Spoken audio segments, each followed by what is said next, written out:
старых рэчах вяртацца да старога ўкладу жыцця не варта, але ведаць, як жылі нашы дзяды, прадзеды, трэба. Сёння вас запрашае да сабе ў госці сялянская беларуская хатка. Пры выходзе ў хатку нас сустракае печ. Яна займала самае пачэснае месца.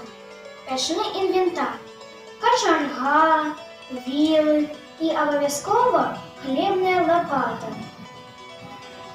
У зімовы час сялянская хата ператваралася ў майстэрню.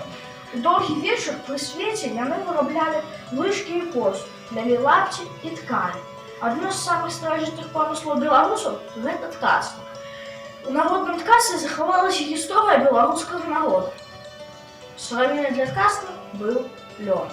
У нашай музейнай хаце знаходзяцца некаторыя прылады ткацтва – бёрды, ніты, самапрантка і іншыя.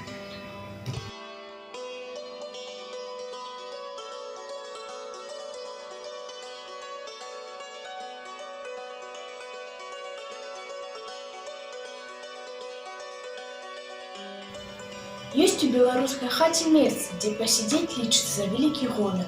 Красны вугал. Так называецца гэтае пачэснае месца у хаце, незабытая Богам. Красны вугал – гэта кусочак храма ў хаце. Уверсе над самай столлю вісяць абразы з выявамі Ісуса Хрыста і святых. Ён прыгожа ўбіраецца. На абразы гаспадыня вешае узорныя рушнікі набожнікі. Галоўным раздзелам з'яўляюцца беларускія рушнікі.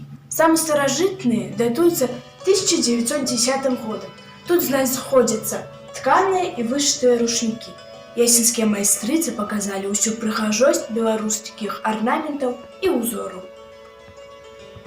Існуе такая легенда.